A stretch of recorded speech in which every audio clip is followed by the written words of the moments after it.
personas, cada vez más frecuente en medios de comunicación, en textos, en artículos de investigación, en el ámbito de las organizaciones, de la educación, digamos, todos estamos como atentos y abiertos a aprender acerca del bienestar. Entonces, como siempre, lo primero que uno tiene que hacer es, bueno, tratar de definir de qué hablamos cuando hablamos de bienestar. Después pensaremos de qué hablamos cuando hablamos de competencias socioemocionales. Están ambos conceptos muy relacionados entre sí. El bienestar en algún momento se ha definido en el 2013 a partir de este autor como la percepción que una persona puede tener de la calidad general de su experiencia y su nivel de funcionamiento. Entonces acá empieza a aparecer un costado de este concepto que es muy importante y que muchas veces se deja de lado desde lo personal cuando uno quiere pensar cómo se siente o por qué está como está, que es que el concepto de bienestar está directamente relacionado con el entorno en el que vivimos y con la capacidad que tenemos de relacionarnos con ese entorno. Entonces, muchas de las cosas que nosotros necesitamos, muchos de los procesos que nosotros necesitamos para poder relacionarnos con ese entorno y aprovechar nuestra experiencia, teniendo como resultado una percepción subjetiva de calidad o de satisfacción en relación a lo que hacemos, tiene que ver con la capacidad que tenemos de gestionar nuestras emociones y con la capacidad que tenemos de relacionarnos con otras personas. Entonces lo primero que tenemos que entender es que el bienestar no es algo que es consecuencia de nuestra experiencia, sino que es algo sobre lo que nosotros podemos ser partícipes activos como constructores de ese bienestar.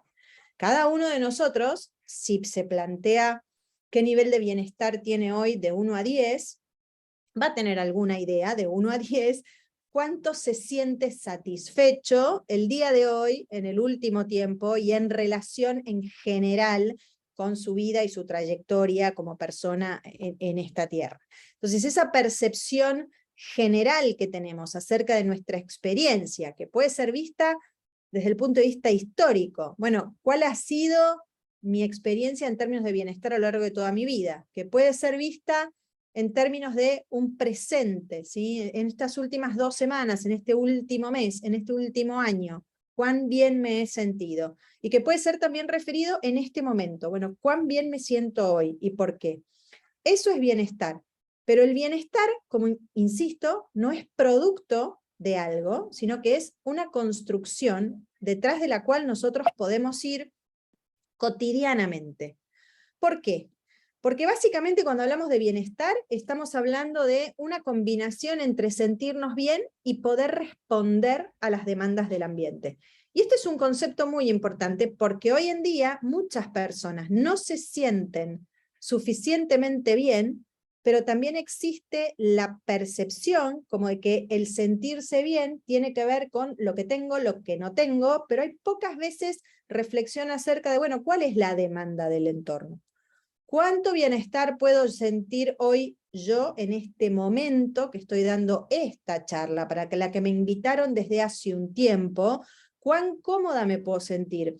¿Qué percepción de satisfacción puedo tener al terminar esta charla? Depende muchísimo del trabajo que yo haya hecho por esta charla en días anteriores, de lo que yo haya pensado cuando me senté con Susana a pensar acerca de este espacio, de el placer que puedo sentir yo por este tipo de actividades, pero la realidad es que para que esto se resuma en una buena experiencia, y yo llegue a mi casa y diga, qué lindo día tuve hoy, terminó con una buena charla, yo tengo que haber hecho unas cuantas cosas. Entonces, cuando leemos la combinación de sentirse bien y funcionar adecuadamente, la percepción de sentirse feliz, junto con la posibilidad de realizarse con sensación de propósito y tener control sobre su propia vida, estamos hablando del resultado de lo que nosotros hacemos con nuestra experiencia y con nuestra manera de habitar nuestro entorno. Y el bienestar también implica tener una red socioemocional, de contención, de vínculos, de afectos, de personas con las cuales poder tener relaciones de apego, que debe ser satisfactoria. Entonces, el primer concepto que yo quiero que tengamos en mente es: yo soy responsable de mi bienestar.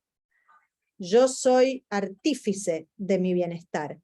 Yo tengo mucho que ver con la capacidad que tengo de experimentar bienestar. Si entendemos eso, o si el punto de partida es un punto de partida de tomar posición como protagonista del propio bienestar, después vamos a poder pensar en qué pequeñas acciones cotidianas podemos desempeñar, tener, hacer, para sentirnos bien y construir ese bienestar. Pero es importante primero que entendamos, no es algo que me pasa, es algo que yo construyo. Y es algo que yo construyo trabajando para responder a la demanda del ambiente. Cuando decimos demanda del ambiente, que suena medio abstracto, estamos hablando de un montón de cosas.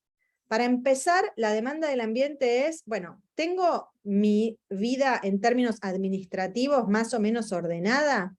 ¿Puedo administrar mi economía, cumplir con mis obligaciones?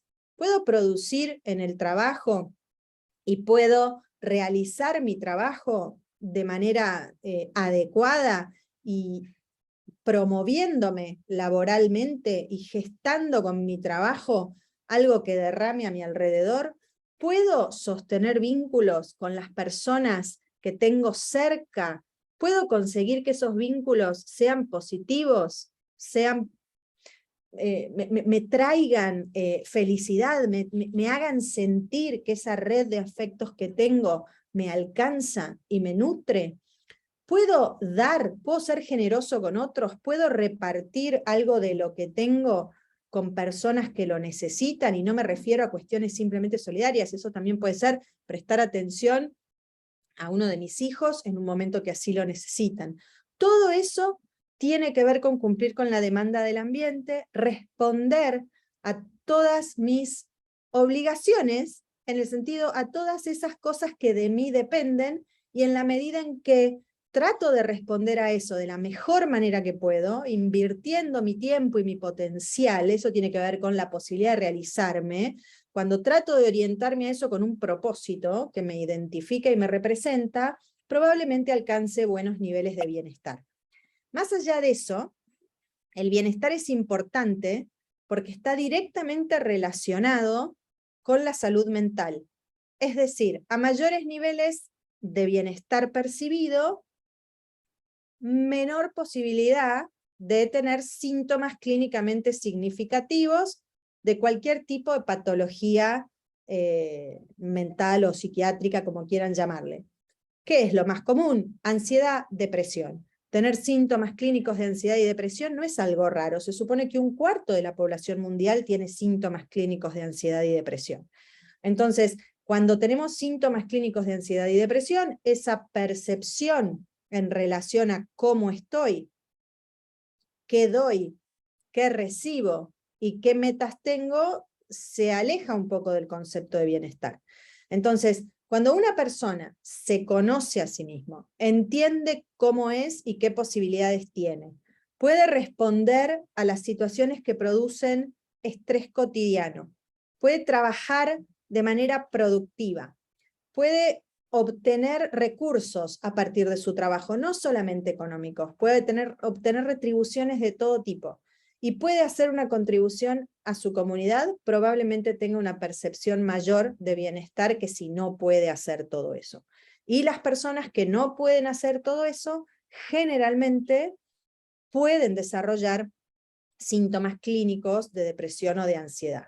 Entonces, si bien es cierto que hay algunas acciones que vamos a mencionar que desde lo físico pueden colaborar con sentir bienestar, y vamos a detenernos en esas acciones. Para sentir bienestar, lo primero que tenemos que hacer es tomar posición frente a la capacidad que tengo de ser el generador de mi propio bienestar. Vamos a hablar un poco de cerebro y bienestar, vamos a hablar un poco acerca de cómo funciona el cerebro en términos de permitirle al organismo tener energía disponible para hacer todas esas cosas que decimos hacen las personas y después pueden percibir una sensación de bienestar. Y vamos a hablar de cuáles son las maneras que tenemos los seres humanos de cargarnos de energía que nos permitan justamente orientarnos a todas esas cosas que mencionábamos de manera productiva. Entonces podríamos decir que desde el punto de vista de lo que podemos hacer para recargar baterías, hay algunas actividades que colaboran con la percepción de bienestar.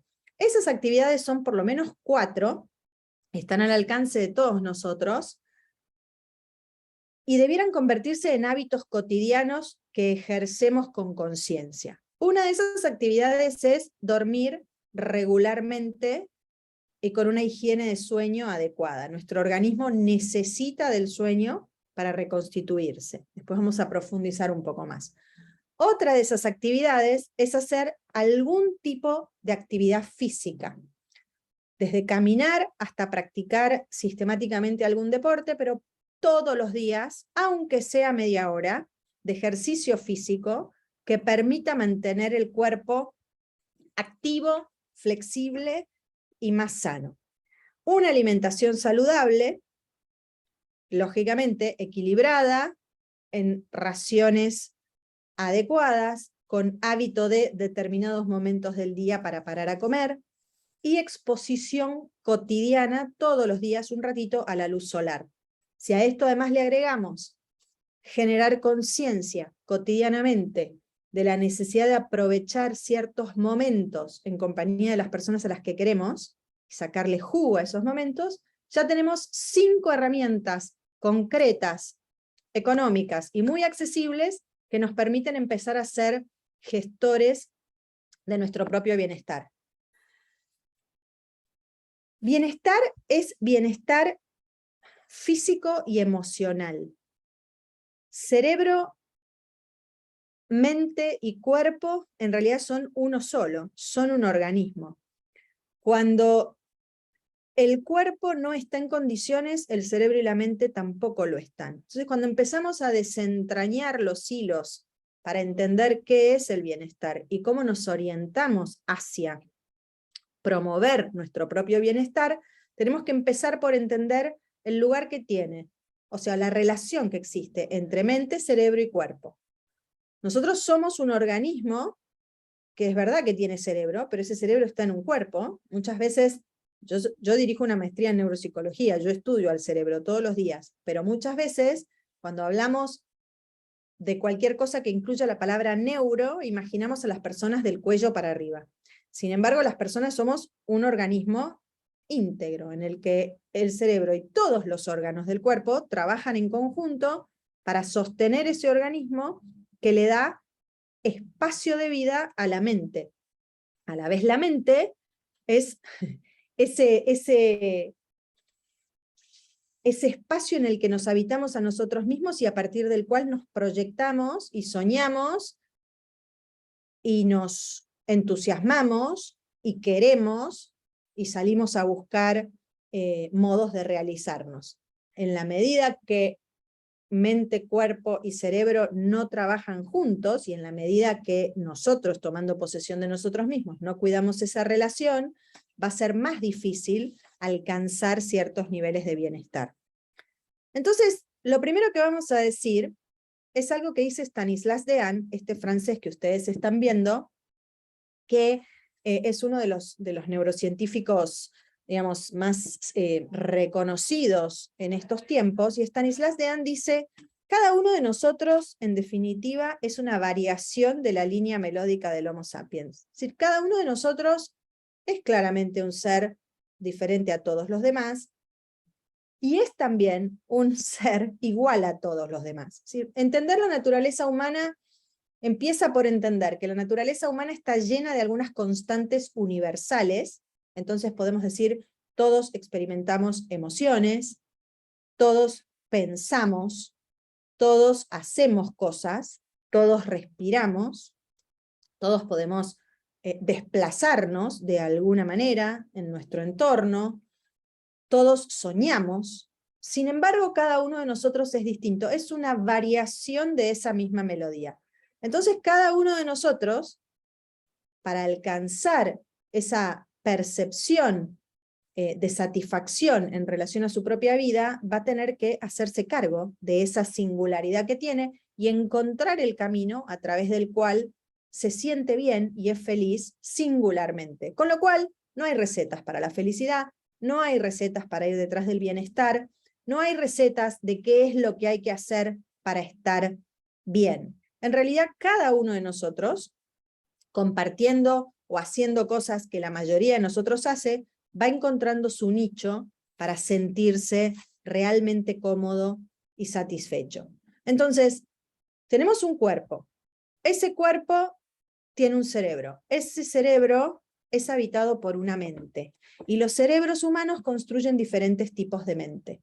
Por lo tanto, cada uno de nosotros, dice Stanislas Dehaene, a lo largo de su vida, va construyendo un modelo interno de mundo, y en ese modelo interno de mundo, todas nuestras experiencias tienen como un duplicado. Es como que nosotros navegamos nuestro mundo alrededor, pero lo navegamos desde lo que vemos. Y entender que cada uno de nosotros tiene un tipo diferente de mente, y entender que cada uno de nosotros navega ese mundo de una manera particular, también forma parte de las acciones que necesitamos para alcanzar el bienestar. Muchas veces perdemos mucho tiempo, mucha energía y muchos recursos en términos emocionales, tratando que las otras personas vean las cosas desde la misma perspectiva que las vemos nosotros. Y esto es algo humano, esto es algo que tiene detrás tantos conflictos, desacuerdos y grietas a todo nivel, en todos los países del mundo, y es algo tan sencillo a veces de entender y ejercitar, como ese mundo que yo veo, ese mundo que yo leo, por supuesto tiene coincidencias con el mundo que lee y ve mi marido, mis hijos, las personas más cercanas a mí, con las que convivo todos los días, pero también hay diferencias de cómo lo percibimos. Y construir el bienestar tiene mucho que ver con la decisión de hacia dónde voy a mirar. ¿Voy a mirar hacia las diferencias o voy a mirar hacia las coincidencias? ¿Voy a ir hacia cómo puedo construir un sentirme bien con otro que en algunas cosas es diferente, o voy a tratar de encontrar una respuesta sola para qué es el bienestar?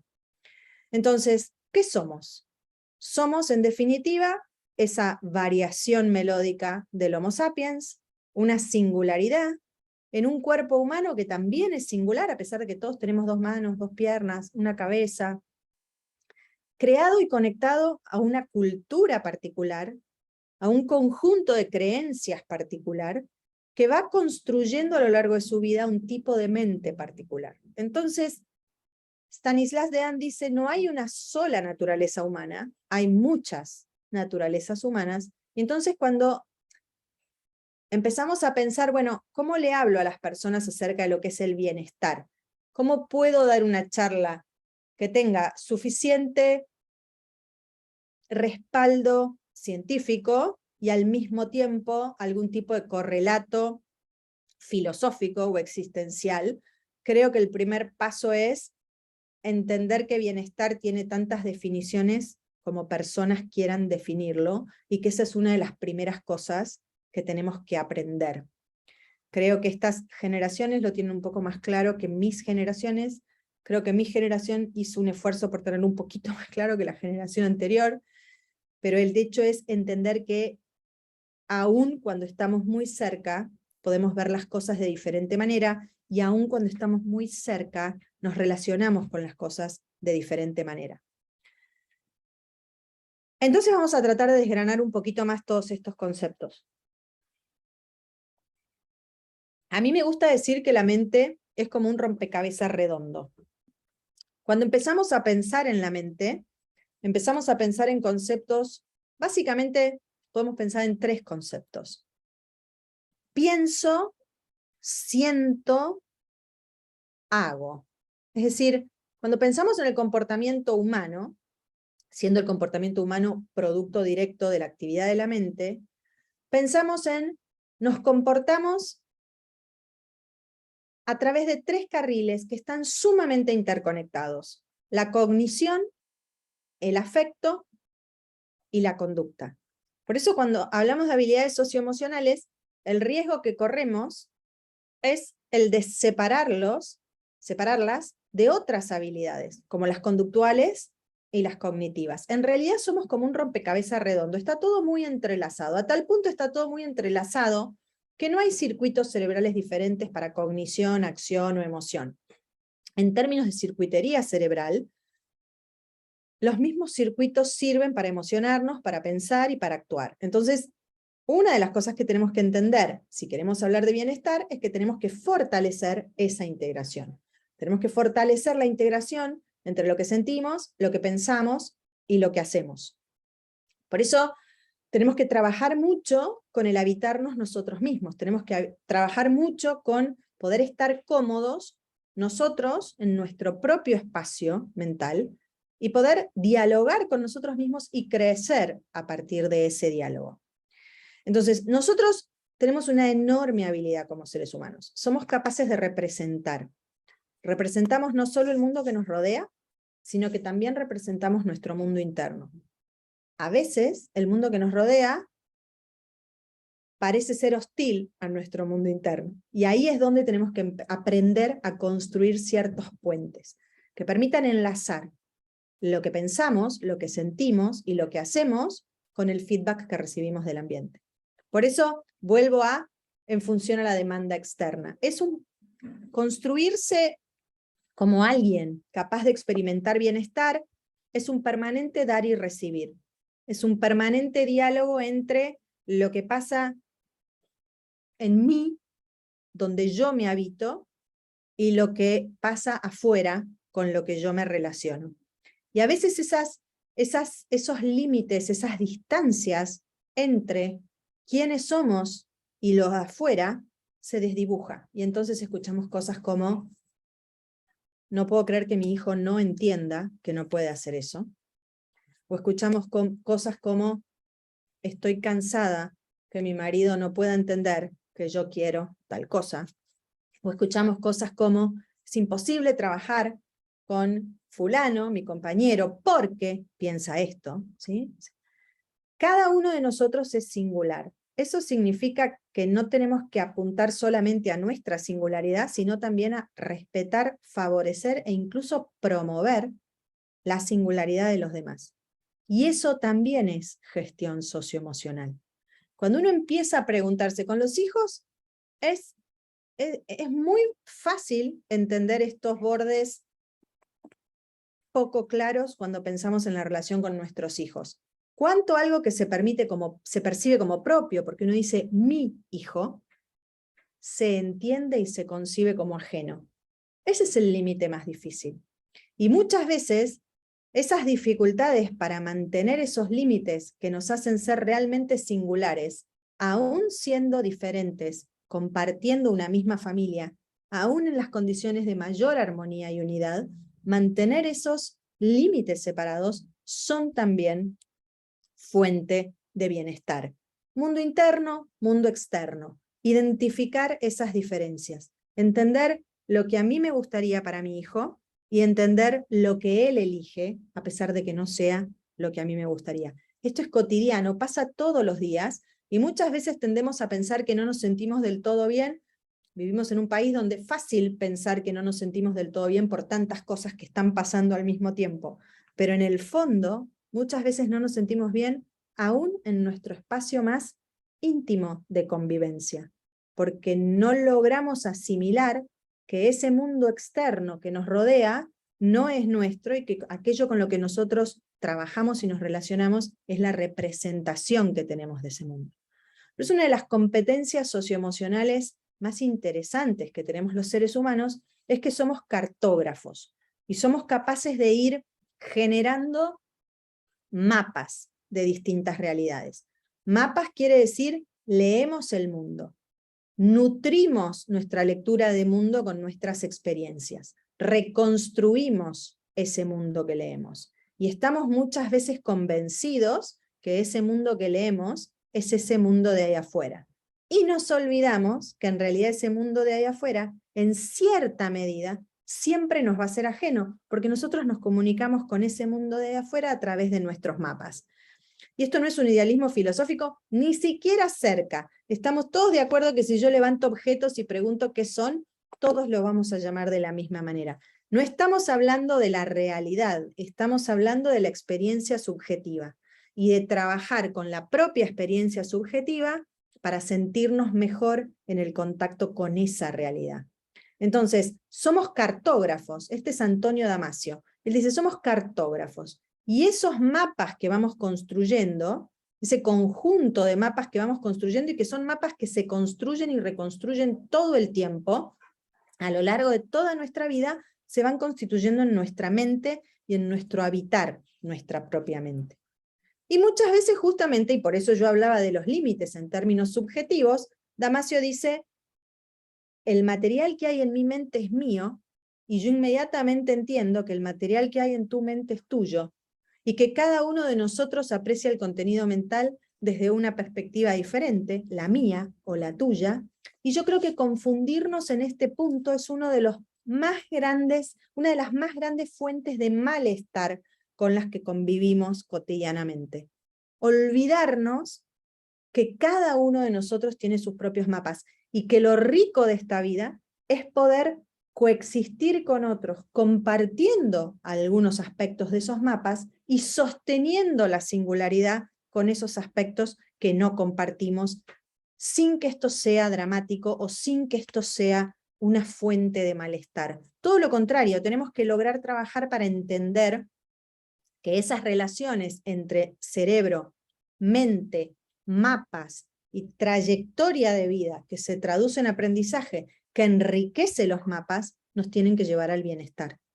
Entonces, no hay otro camino al bienestar que el de la propia construcción del propio bienestar. Y es un camino arduo que muchas veces lleva mucho trabajo, para algunas personas más sacrificio que para otras, pero en definitiva también es uno de nuestros proyectos, una de nuestras metas. Y el bienestar para mí, seguramente, si lo hago bien, pueda traducirse también en bienestar para otros que están conmigo.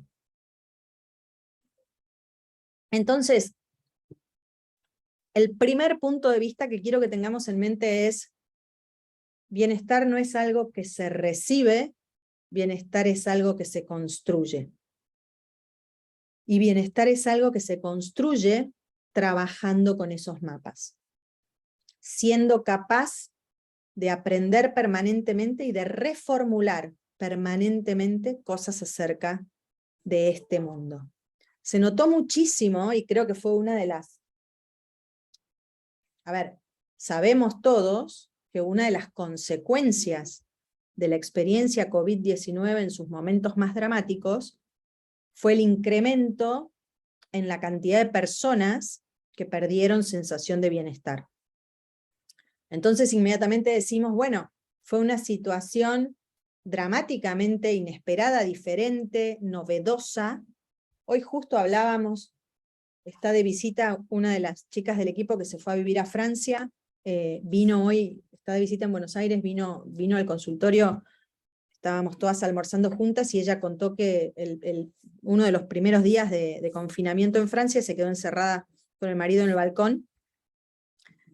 Tuvieron que llamar, tuvieron que comunicarse con un vecino a través del balcón, el vecino comunicarse con la inmobiliaria llamar al dueño del departamento, que les alquilaba el departamento, y el dueño del departamento venir al departamento con otra llave para abrirlos, porque no podían entrar, estaban encerrados en el balcón. Y dice, parecía un astronauta de la NASA, estaba todo cubierto con guantes y máscara, y uno se olvida que eso pasaba en marzo del 2020. Eso pasó. El tema es que eso pasó, pero hay un montón de gente que todavía no pudo decir eso pasó. Hay un montón de gente que sigue pensando qué bueno sería que las cosas fueran como antes. Bueno, esa es una de las primeras fuentes de malestar que podemos encontrar. Extrañar lo que fue. No poder flexibilizar nuestros mapas para reconstruir mapas a partir de lo que sea que nos toque, ¿sí? Ese es un ejemplo de construimos bienestar o estamos esperando que el bienestar nos llegue y entonces no nos va a llegar nunca porque no lo estamos construyendo. Ahora, todos estos aprendizajes que les permiten a las personas que sienten bienestar, sentir bienestar aún en condiciones generales de lo que podríamos llamar malestar transitorio, es gracias a aprendizajes que ocurren muchas veces sin un maestro. aprendizajes que ocurren muchas veces gracias a simplemente experiencias de la vida misma, aprendizajes que tienen relación con esos mapas mentales, ese mundo interno que construimos, ese modelo de mundo que construimos y que nos permite ir leyendo el mundo. Y hay otras personas que no logran modificar esos mapas, hay otras personas que se sienten incapaces de flexibilizar esos mapas. Sufren muchísimo, en general son las personas que necesitan algún tipo de apoyo y acompañamiento, y son personas que insisten con hacer cosas, pensar cosas y sentir cosas que en otros momentos de su vida no las condujeron al bienestar. Y esas son las personas a las que tenemos que asistir desde la perspectiva del cómo aprendemos a reconstruir esos mapas. Porque en definitiva, desde que nacemos y hasta que morimos, hacemos una sola cosa, que es transitar por este mundo aprendiendo cosas. Existe lo que llamamos trayectoria de aprendizaje, el resultado de la relación entre cada uno de nosotros y el entorno en el que vive. Y esa trayectoria también es singular. Y esa trayectoria singular nos orienta incluso al modo en el que vamos a envejecer, al modo en el que vamos a morir, ¿sí? Entonces, el hecho de que cada uno de nosotros pueda visualizar el camino de vida que tiene por delante y hacerse cargo de que ese camino que le queda no puede ser recorrido por nadie más, aunque tengamos compañeros. El camino es como todos los viernes participo de un grupo de lectura que empezó en la pandemia, surgió para acompañar una serie de personas que estaban muy solas. Nos dispusimos 3 de nosotras a coordinarlo cuando ya no era necesario el grupo en términos de que las personas ya habían recuperado su vida, nos habíamos todos enamorado del grupo, y una de las cosas que aprendimos, lo sostenemos al día de hoy, es que leemos el mismo libro, pero son tantos libros como lectores tenemos en ese grupo. Es increíble cómo todos vivimos un libro diferente, y la vida es un poco eso. Entonces ese camino que tenemos por delante, aun cuando lo transitamos con otros, en realidad solo lo podemos transitar nosotros mismos. Y Stanislas Dehaene dice que la manera en la que envejecemos está directamente relacionada con la manera en la que transitamos nuestros aprendizajes. Y el bienestar no deja de ser producto de un montón de experiencias de aprendizaje. Entonces la manera en la que nos sentimos también está directamente relacionada con nuestra trayectoria de aprendizajes. Entonces, mucho tiene que ver con nuestro cuerpo, pero mucho tiene que ver con nuestra mente. Si vamos a ordenar cómo podemos hacer para construir bienestar, es fácil empezar por el cuerpo. ¿Por qué? Primero porque si aprendemos cómo funciona, ya vamos a poder trabajar para que funcione bien. Y segundo, porque es la base de la construcción de los mapas que hacemos a partir de nuestra experiencia mental. Entonces, ¿cómo funciona el cerebro? Y esto es algo que tenemos que entender porque el cerebro funciona de la misma manera para procesar cualquier tipo de información. Al cerebro no le importa qué tipo de información procesa, a la mente sí, pero el cerebro hace siempre lo mismo, la mente manipula distintos tipos de información. ¿Cómo funciona ese cerebro? El cerebro básicamente tiene la capacidad de simular lo que está observando y lo que está, de mapear lo que está alrededor suyo. Entonces, lo que hace permanentemente es predicciones. Predice. Después podemos poner algún ejemplo sofisticado de predicciones, más vinculado a habilidades sociales, pero quiero que entendamos que predecir es, si yo quiero agarrar esta taza y quiero tomar un sorbo de café, mi cerebro predice la distancia a la que está la mano de mi mano de la taza, cuánta fuerza tiene que hacer al momento de agarrarla y levantarla, cuánto tiene que acercar la taza a la boca y cuánto la tiene que inclinar para poder tomar. Cuando mi cerebro hace todo ese trabajo, si al momento de llegar a la taza, como estoy mirando la pantalla, no agarra la taza y toca algo que está al lado, compara la imagen interna de la taza con la sensación actual, por eso dice comparar, y dice, no agarraste la taza, ajusta, corre la mano, toma la taza. ¿Vieron cuando a ustedes les pasa que por ahí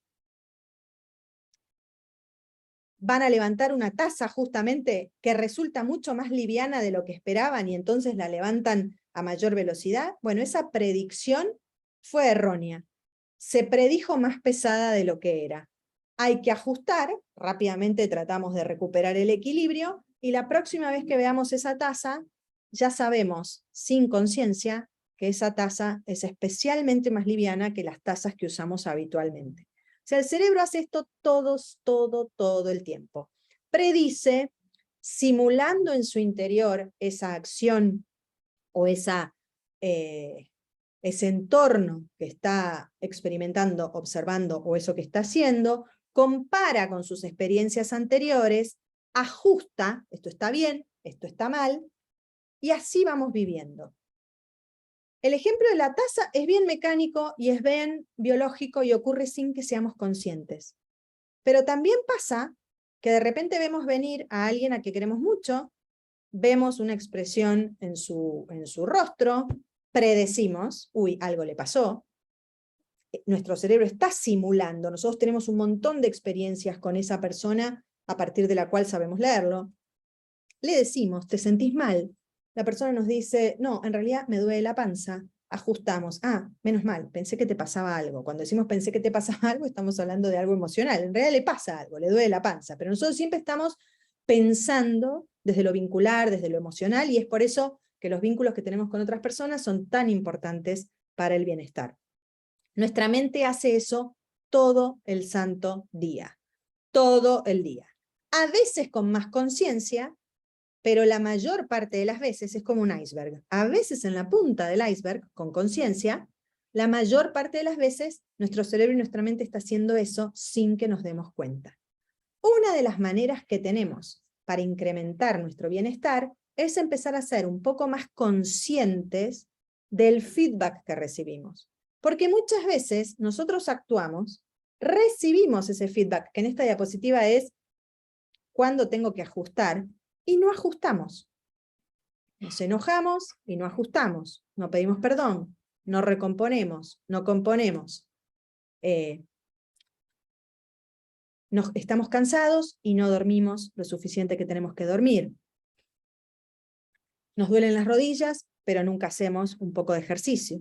Siempre que podamos ajustar, siempre que podamos leer adecuadamente lo que nuestro cuerpo y nuestra mente y nuestro entorno nos dice, vamos a poder orientarnos a la predicción. Al bienestar. Esas predicciones, dicen algunos autores, son las conversaciones que el cerebro tiene con sí mismo. Esas predicciones, ese leer el entorno, pensar sobre el entorno, ser conscientes plenamente del entorno, son las conversaciones que la mente tiene consigo misma y que pueden llegar a ser fuente de bienestar, aun cuando eso que leemos no nos guste o no sea lo que nosotros esperábamos. Entonces, ¿de qué tenemos que ser conscientes? Tenemos que ser conscientes de que nuestro organismo y nuestra mente funcionan a base de energía. Todos nosotros tenemos lo que Lisa Feldman Barrett denomina presupuesto cerebral. Cada mañana cuando nos levantamos, tenemos disponible una cuota de energía. Esa cuota de energía nos tiene que alcanzar durante todo el día.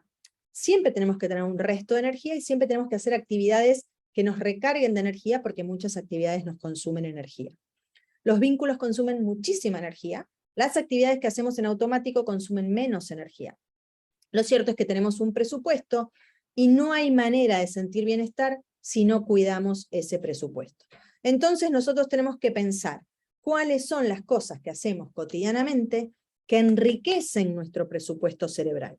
Esas acciones que les dije al principio, dormir, comer bien, exponerse a la luz solar, hacer ejercicio físico y mantener vínculos sanos, son todas fuentes de depósito para nuestra alcancía de presupuesto cerebral.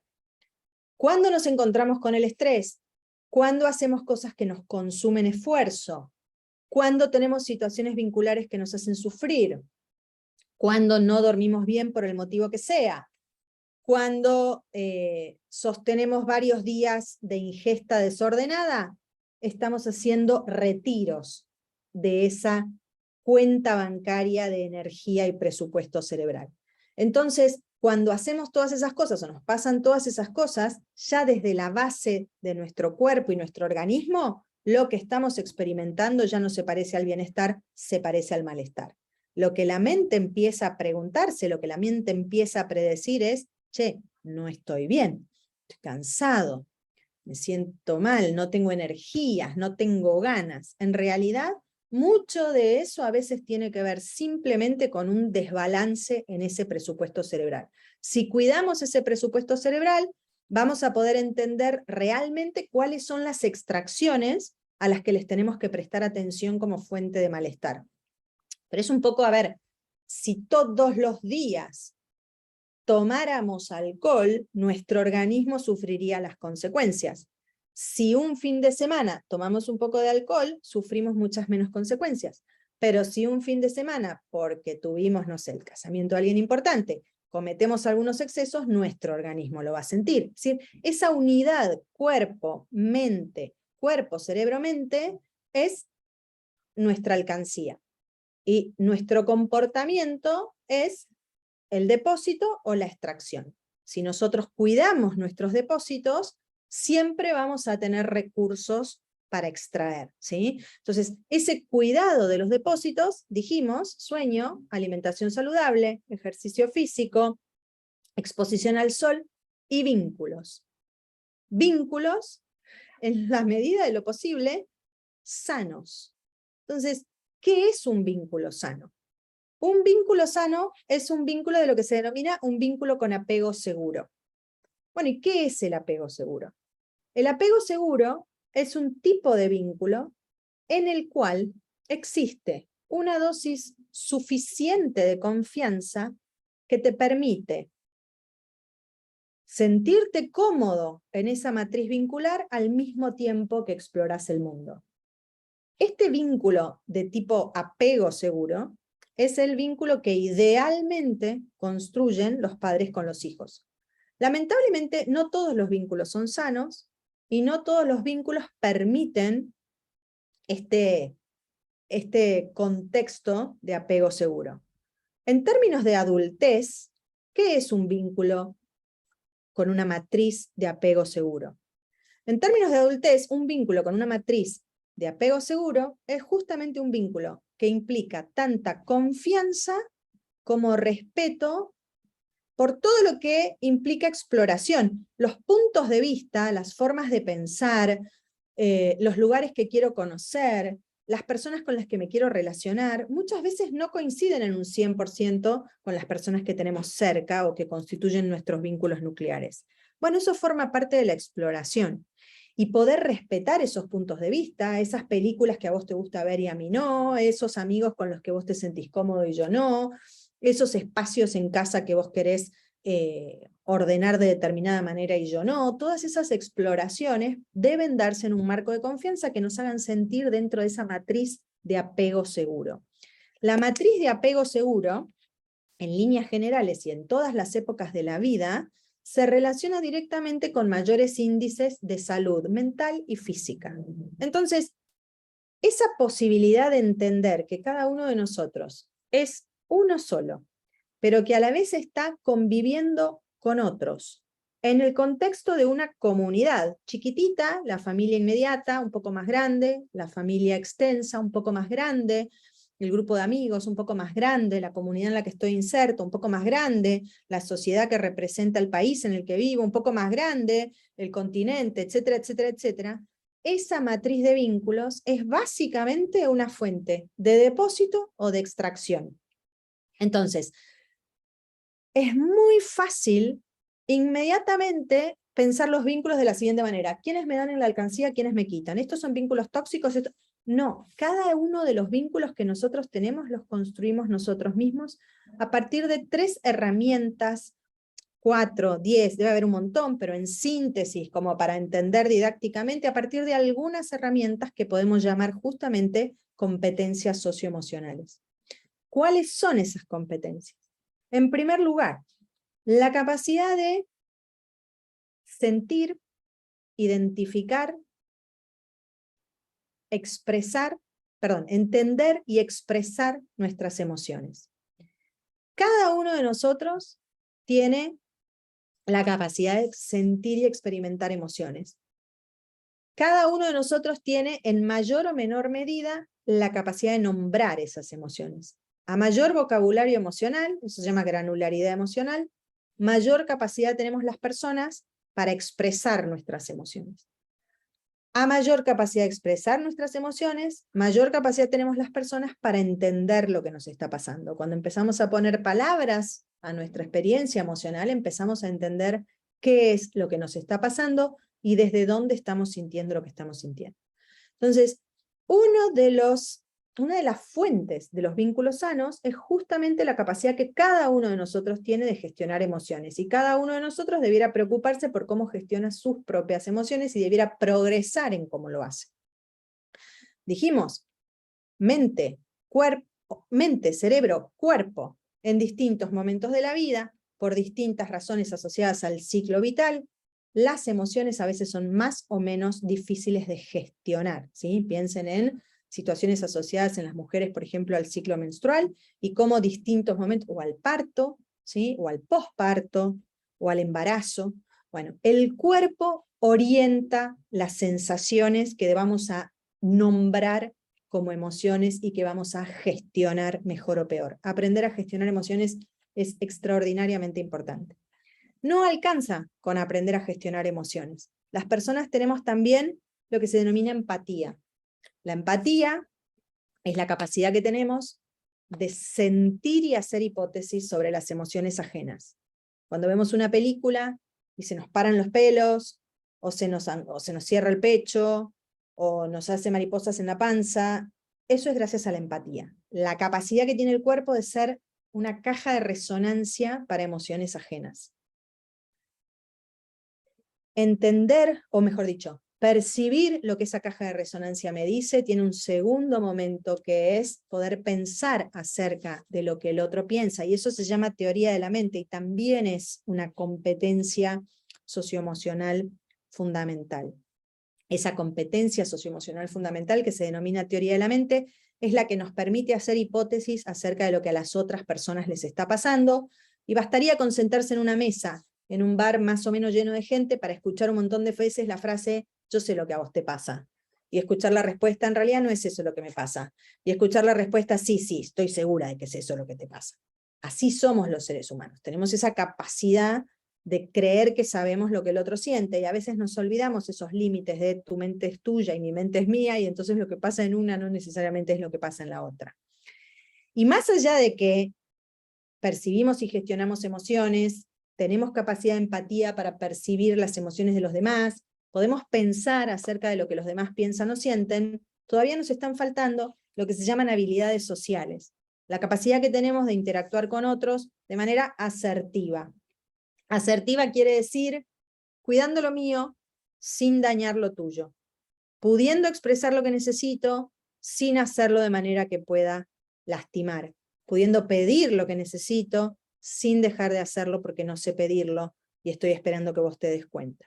Entonces, gestión emocional, teoría de la mente, empatía, habilidades sociales constituyen un conjunto de competencias que nos permiten a nosotros sostener vínculo con otras personas, siendo nosotros mismos en contacto con los demás. Entonces, en la medida que nosotros podemos sostener esas actividades que nos permiten cargar el chanchito, proteger los vínculos que tenemos con la conciencia de la singularidad de cada uno, respetar esa singularidad, proteger los espacios de los demás, dedicar tiempo para comer sanamente, para hacer un poco de ejercicio, para cerrar los ojos de cara al sol y sentir ese calorcito aunque sea 15 minutos por día, y para dormir razonablemente con buenos hábitos, y además trabajemos para ser conscientes de lo que queremos, de lo que nos proponemos, de quiénes somos y quiénes queremos ser, va a ser posible poner piedra sobre piedra todos los componentes y los ingredientes de nuestro bienestar. Parece difícil, no de nuestro bienestar, de lo que nos devuelve bienestar. Parece difícil es más fácil de lo que parece. A veces, cuando suponemos que bienestar es algo que simplemente recibimos, salimos a buscarlo en un montón de cosas que realmente no nos lo van a otorgar más que por un ratito. Hábitos de consumo, hábitos de scrolling en redes sociales, hábitos de tratar de salir de la rutina, son hábitos que lo que tratan de hacer es encontrar pedacitos de bienestar en determinados momentos. Pero el bienestar es un hábito, no es algo que recibimos, es algo que construimos. Y eso era un poco lo que quería compartir con ustedes, si bien mucho de lo que les digo, y por eso están los nombres de los autores y los conceptos, tiene que ver con neurociencia y neuropsicología, en el sentido de que tiene que ver con cómo funciona el cerebro y su relación con el cuerpo y la construcción de la mente. La manera de enfocar la charla tal vez es un poquitito más vivencial o existencial y tiene algunos condimentos de cómo yo pienso las cosas, pero bueno, era yo la que iba a dar la charla. Entonces así salió la charla. Así que bueno, puntualmente, para no competir con el bienestar de nadie, tenemos el tiempo para preguntas. Silvia, un placer escucharte. Nos quedaríamos, creo que todas horas.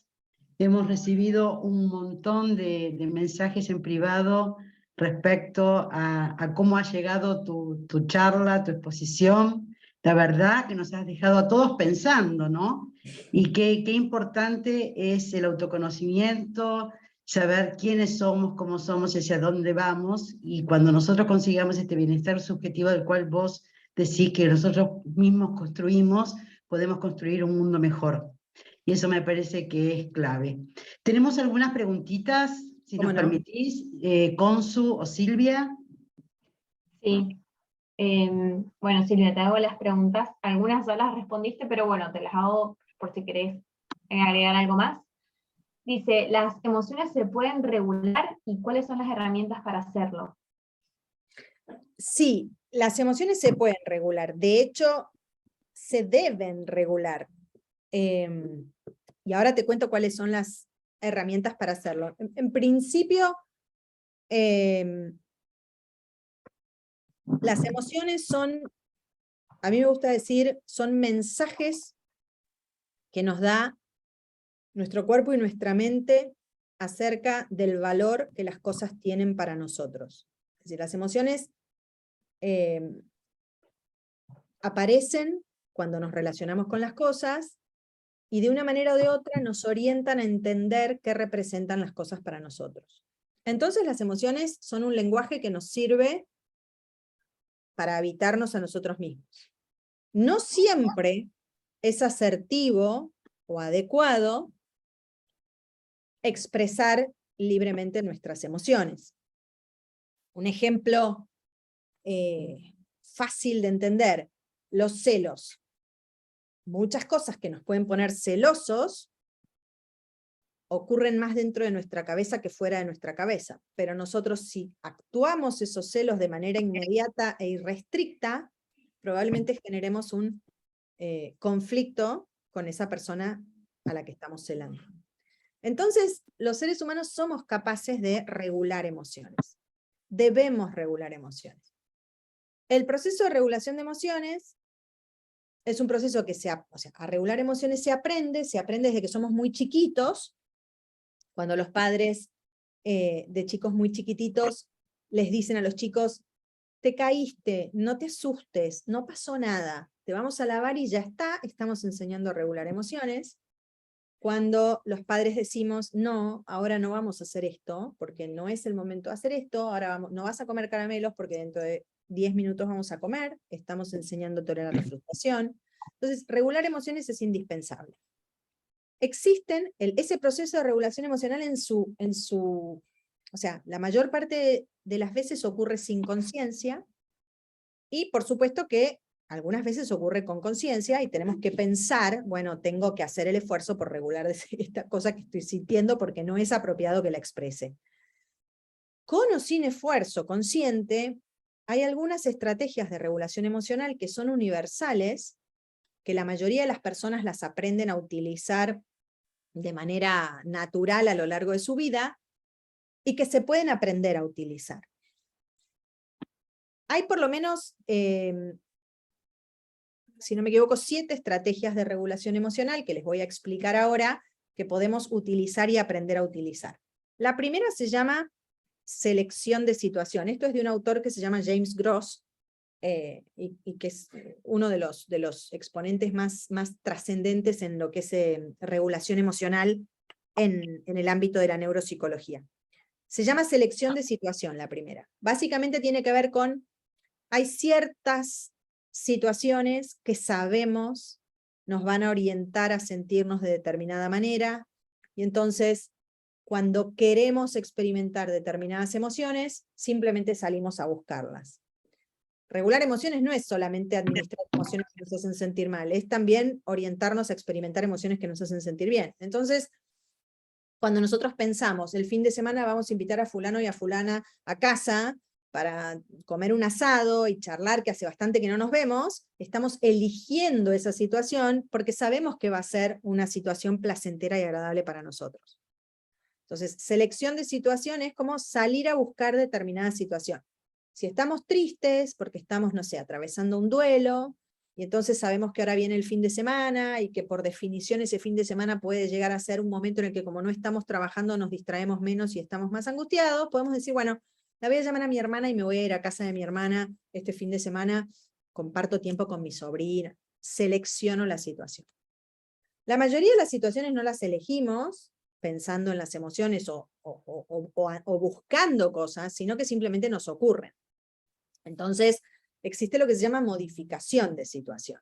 Entonces, hoy, por ejemplo, venía Anita a visitarnos, se fue a vivir a Francia en marzo del 2020, yo la quiero muchísimo, cotidianamente, aunque sea una vez cada mes, mes y medio, hacemos unos mates vía Zoom, pero cuando me dijo voy, yo dije, la verdad quiero pasar el día con vos. Modifiqué mi hábito regular de los miércoles para estar con ella desde temprano. Entonces, modificar la situación tiene que ver con generar algún cambio en una situación de rutina o en una situación en curso, ¿sí?, que me permita ajustar el cómo me siento, porque voy a buscar algo que me hace bien o porque trato de acomodar algo que no me está haciendo del todo bien. Entonces, no sé, no yo, Silvia, yo ya no tengo suegra, pero imagínense, imagínense que yo tuviera una suegra muy invasiva que cuando viene a mi casa empieza a toquetearme todas las cosas y entonces yo me enojo y entonces discutimos. Bueno, modificación de situación sería, bueno, ahora que va a venir mi suegra y no tengo otra que comer con mi suegra, esto y esto que realmente no tengo ganas que lo toque, lo cambie, lo guardo, que ni aparezca a la vista de mi suegra. Modifico la situación. A veces estamos frente a situaciones que no podemos modificar, no tenemos manera de salir de esa situación, entonces podemos hacer lo que se llama despliegue atencional. Pensar en otra cosa, poner la mente en una actividad que me permita no entrar en contacto con esa situación que no me está haciendo bien. Imagínense que estuvieran, no sé, en una sala de guardia de un hospital y al lado de ustedes hay alguien esperando con otra persona y se están peleando y se están agrediendo y es una situación muy tensa.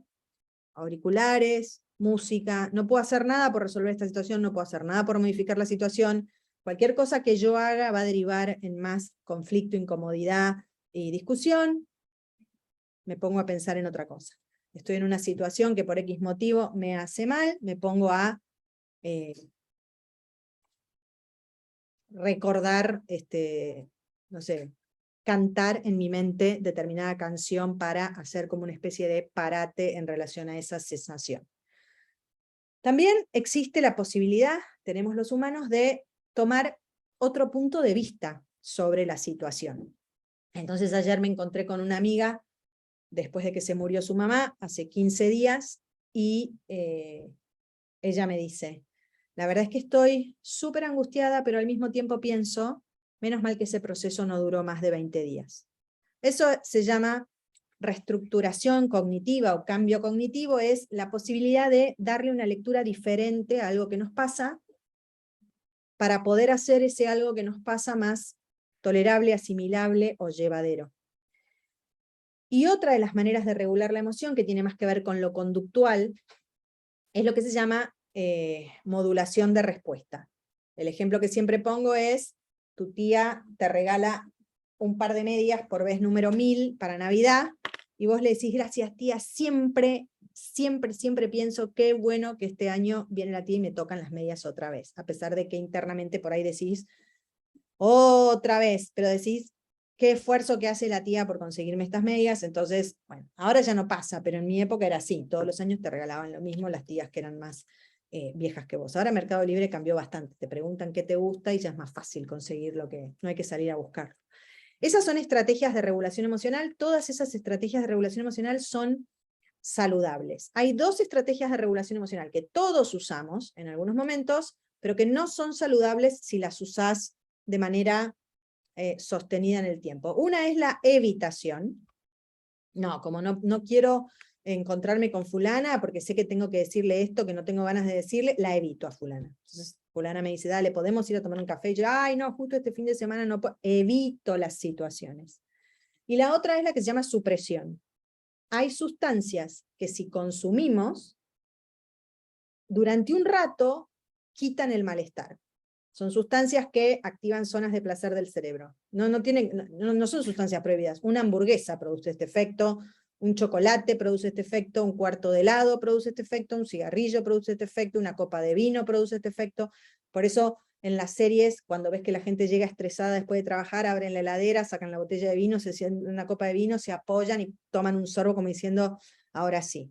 Eso se llama supresión, tiene que ver con ingerir algo o consumir algo que te anule la sensación física de la emoción que te genera incomodidad para sentir placer.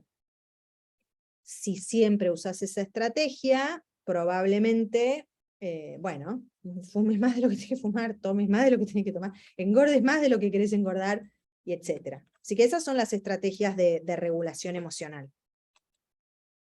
Un poco larga la respuesta, pero bueno, para darla con propiedad. Clarísimo, espectacular. Bien, la otra pregunta.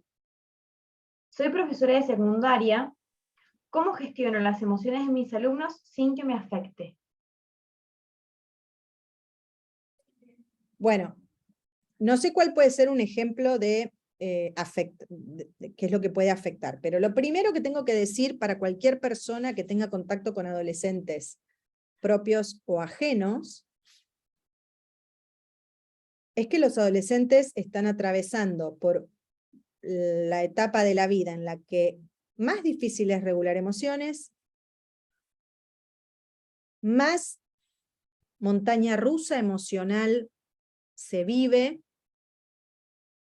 en la etapa más egocéntrica de la vida, y entonces lo primero que uno tiene que entender cuando se relaciona con adolescentes es, no soy yo, son ellos en el buen sentido, y mantener la capacidad de respetar ese curso evolutivo que el adolescente está atravesando. Los adolescentes viven como viven su adolescencia por razones más evolutivas que intencionales. Entonces, es muy difícil convivir con adolescentes. Yo tengo 2 en casa. Los adolescentes expresan emociones sin regularlas. Los adolescentes privilegian sus emociones sobre las emociones de los demás. Los adolescentes expresan sus opiniones por primera vez y sus opiniones empiezan a ser diferentes a las de los adultos, y a los adultos no les gustan las opiniones de los adolescentes, y entonces a veces hasta decimos, digamos, a veces llamamos rebeldía a lo que no nos gusta, cuando en realidad suele ser, está floreciendo el criterio propio. Entonces es difícil relacionarse con adolescentes, y creo que para no tomárselo personal, es un ejercicio que a mí me está tocando y en el que me ayuda mi marido más que mi profesión, porque siempre me recuerda cuando nuestros hijos adolescentizan, los que tenemos que bajar somos nosotros. Los que tenemos que mantener el equilibrio somos nosotros. Los que tenemos que aceptar somos nosotros. Entonces, el adolescente es así, es inestable, es emocional, no regula bien, no controla bien sus impulsos, dice cosas que pueden ser hirientes, son intensos, están ensayando por primera vez su manera de pensar y la defienden a rajatabla. Un ejemplo, porque no son cosas dramáticas a veces, pero mi hijo, por ejemplo, nos decía cuando se puso ortodoncia, ¿cómo puede ser? ¿Cómo puede ser que la tecnología avance y la ortodoncia no? Estamos todos locos, ¿cómo puede ser? ¿Qué les pasa a los dentistas? ¿No se les ocurrió todavía inventar un sistema que no sean alambres que te ponen en la boca, que te lastiman la boca por adentro? ¿Cómo puede ser? Esto, pues, bueno, con ese énfasis, que en este caso hablaba de la ortodoncia, que a nosotros nos hacía reír, defiende todas sus posiciones. Entonces creo que para no tomarlo personal, en términos de que no me afecte, lo que tengo que hacer es recordar, son adolescentes. Me están dando lo que los adolescentes dan. Me están trayendo lo que los adolescentes traen. Gracias, Silvia. Próxima pregunta. ¿Estos recursos suman para elaborar un duelo?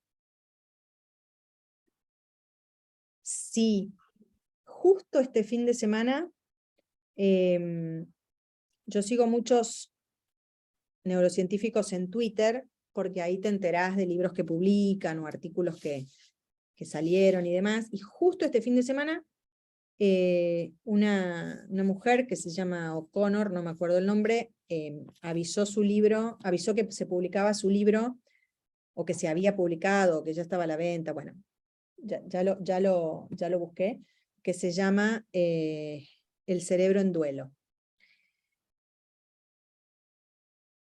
Ella tiene una manera de leer el duelo que me resultó extraordinariamente interesante. Ella dice, cuando perdés a alguien,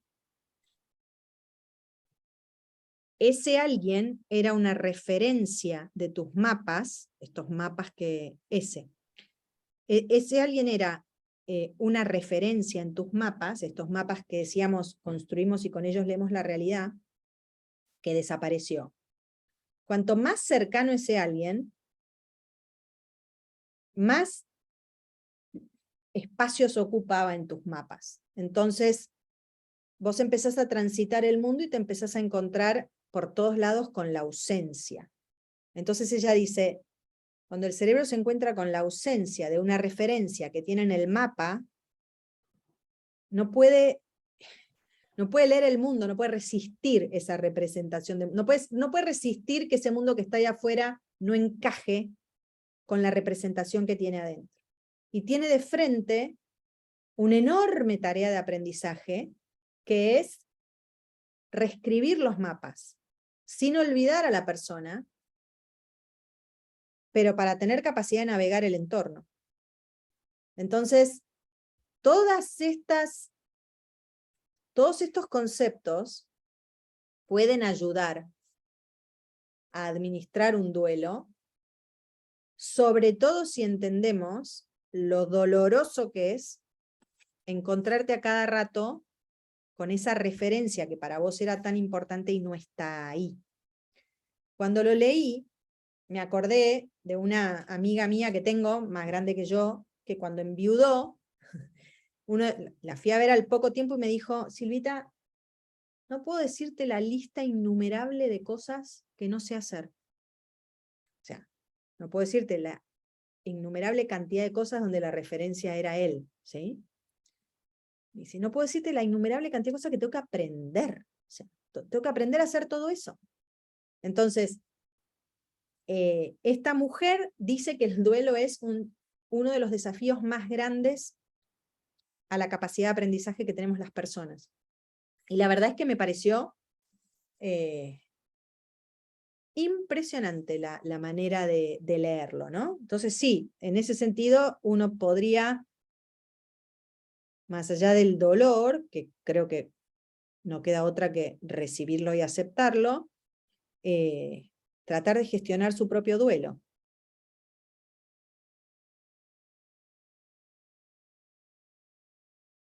Gracias. Dice, ¿cómo manejar el miedo en relación a lo que no nos gustaría recibir de los demás?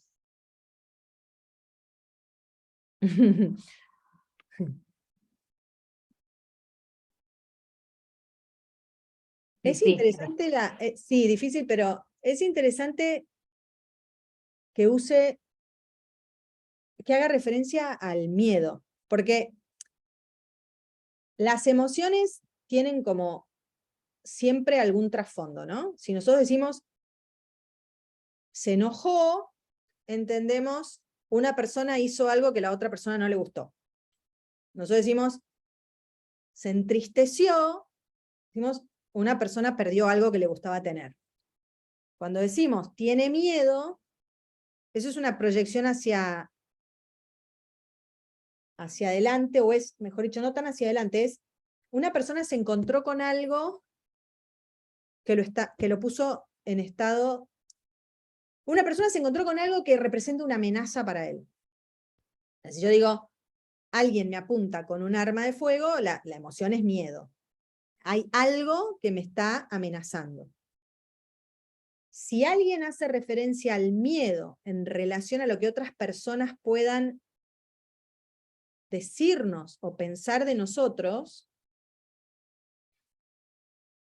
en algún sentido eso quiere decir que lo que otra persona pueda decir o pensar de nosotros representa una amenaza. No hay manera de resolver lo que otra persona piensa de nosotros o nos va a decir. No hay forma. Entonces creo que el trabajo ahí debiera ser fortalecer este límite entre los demás y yo, entendiendo que es altamente probable que exista gente que piense, haga y diga cosas que nos van a hacer sentir mal. O sea, va a pasar todos los santos días. Entonces hay una cosa que se llama desensibilización, que es lo único que se puede utilizar frente al miedo, que es animarse a exponerse a pequeñas dosis de eso que nos da miedo. En cómo podemos hacer para no tener miedo de lo que otras personas puedan hacer o puedan pensar o nos puedan decir, es animarse a escuchar. No hay otra solución. No hay otra solución. Es como cuando te dicen, te caíste del caballo, lo primero que tienes que hacer es volverte a subir. No hay otra solución. No hay otra forma de administrar el miedo que no sea teniendo miedo. El tema es que cuanto más te animas a tener miedo, más se va achicando el tamaño de miedo que experimentas. Y cuanto más evitas la situación que te da miedo, más crece el tamaño del miedo que tenés. Perfecto. ¿Cómo se puede ayudar a encontrar el bienestar emocional a un preadolescente que lidia con una realidad de un padre poco empático, que exige a los hijos, por ejemplo, cosas que ni siquiera se propone cumplirlas? Además es impulsivo y se disgusta por todo. ¿El padre o el hijo es impulsivo y se angustia? El padre.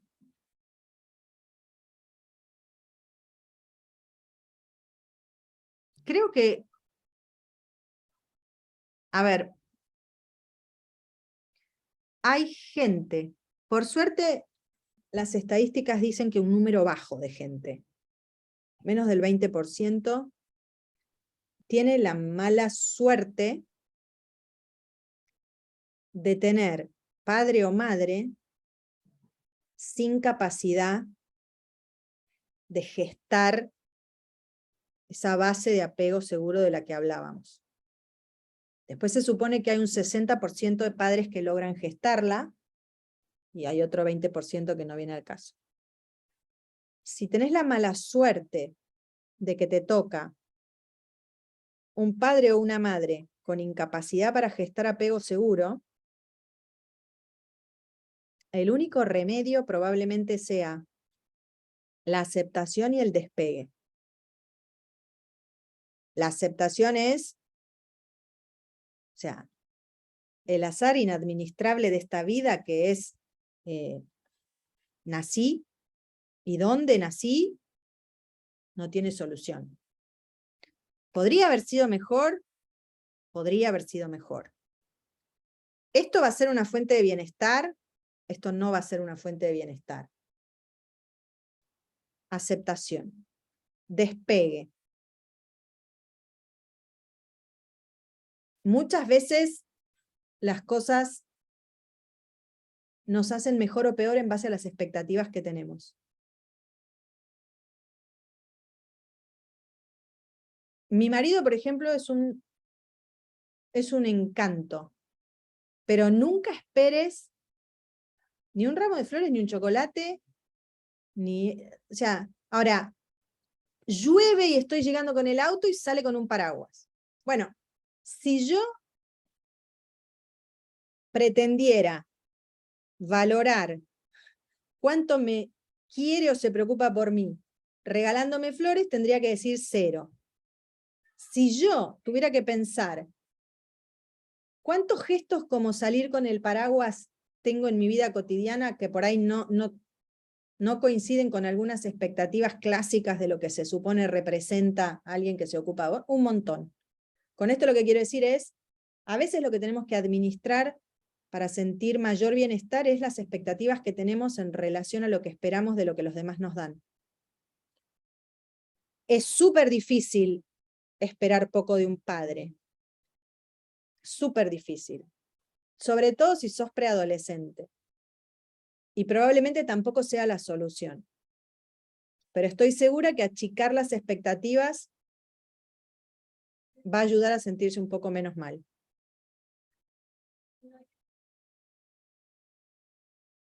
Silvia, hay un montón de preguntas, con lo cual no vamos a poder responder todas por una cuestión de tiempo. Si te parece, hacemos una o dos más y damos por finalizado. ¿Te parece? Buenísimo. Dale. Consu. Dale. Dice, estamos aprendiendo todo el tiempo.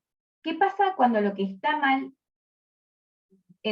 ¿Qué pasa cuando lo que está mal es nuestra manera de aprender? Cuando lo que está mal es nuestra matriz de aprendizaje. Perdón, estaba mal redactada. Cuando lo que está mal es nuestra matriz de aprendizaje. Exacto. No termino de conceptualizar la pregunta. Te la leo, no. Estamos aprendiendo todo el tiempo. ¿Qué pasa cuando está mal nuestra manera de aprender?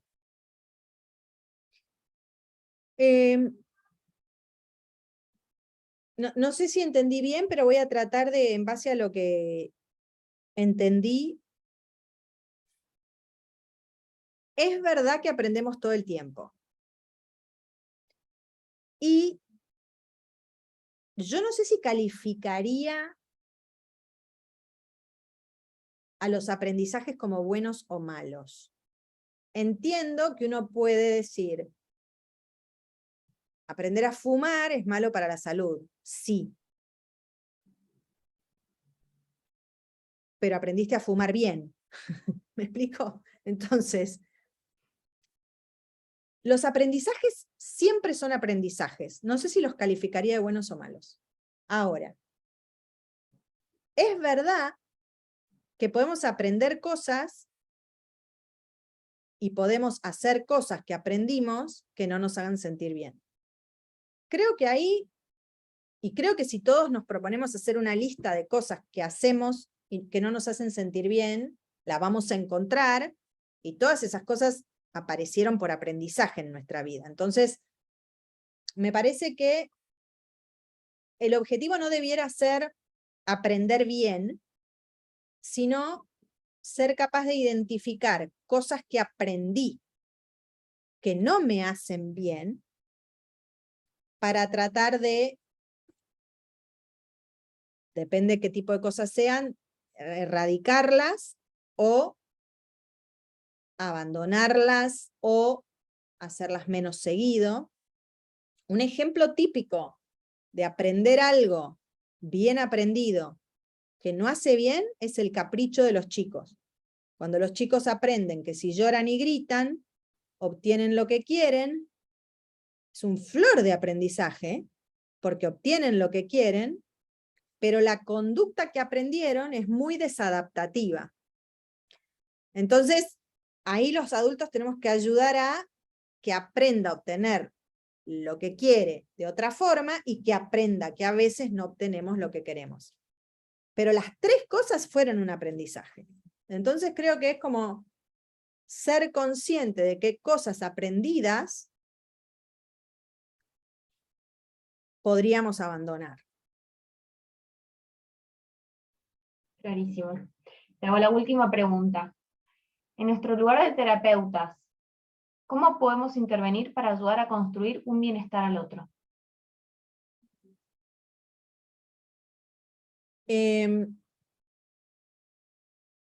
Existen lo que se llaman escuelas de psicoterapia de la tercera ola. Las escuelas de psicoterapia de la tercera ola son como lo más, en términos cronológicos, lo más reciente en escuelas de psicoterapia, tienen unos cuantos años ya, pero... Y las escuelas psicoterapéuticas llamadas de la tercera ola, donde por ejemplo aparecen conceptos de todo lo que tiene que ver con disciplina positiva, compasión, autogestión, tienen un montón de herramientas que están dirigidas a ayudar a las personas a desarrollar mayor capacidad de gestionar su propia vida. Entonces, creo que por un lado, algunas de esas herramientas pueden servir. También creo que para ayudar a las personas a gestionar la propia vida, viene bien ayudar a mirar hacia adelante y no hacia atrás. Más allá de lo útil que pueda ser entender en nuestra trayectoria qué cosas nos pueden haber hecho sufrir, creo que el secreto es mirar hacia adelante y tratar de aprender a sufrir menos, más que sentir que el sufrimiento actual responde a sufrimientos pasados que otras personas nos infligieron. Y por supuesto, dejemos de lado todo lo que tenga que ver con experiencias traumáticas y de abuso, que son otra cosa. Pero para todas las situaciones normales de la vida, si te dieron más o menos bolillas, si tus papás fueron más o menos cariñosos, si fueron más o menos expresivos, si te compraron o no el tren, el barco pirata del Playmobil, justo el otro día escuchaba en la radio uno que hablaba de eso, si te fue mejor o peor en determinadas situaciones, si tuviste una buena o una mala relación, creo que mirar mucho hacia atrás hace más difícil recorrer y no perderse el viaje hacia adelante. Entonces, creo que todas esas escuelas de psicoterapia que son científicas y basadas en la evidencia, que trabajan con estos conceptos, y que no es que no miran tu trayectoria, pero la miran siempre con el foco hacia adelante, pueden ayudar. Bueno, acá estamos, ya son las 19:30, nos quedamos un poquito más de lo previsto, pero realmente entendemos que valía la pena este espacio de interconsulta y de intercambio que es sumamente enriquecedor, como lo fue tu charla, Silvia, que te agradecemos profundamente tu tiempo, tu generosidad intelectual, tus ganas, siempre para adelante. Al equipo nuestro de áreas de formación continua, muchísimas gracias. A todos los presentes que siempre nos vienen siguiendo webinar tras webinar con su asistencia, así que les agradecemos un montón de que estén acá. Hoy también contamos con la presencia de Lucrecia Pratgay. La vi, hola Lucre, te iba a saludar ahora antes de cortar. Que estuvo a cargo el webinar de julio sobre cerebro social, que también fue un éxito, así que más que conformes y más que agradecidos a todos por este webinar, por este espacio, y esperamos encontrarlos a todos en la próxima. Muchas gracias. Un beso muy grande a todos y gracias por la invitación. No, al contrario, Silvia, gracias a ustedes, a cada uno de ustedes por estar.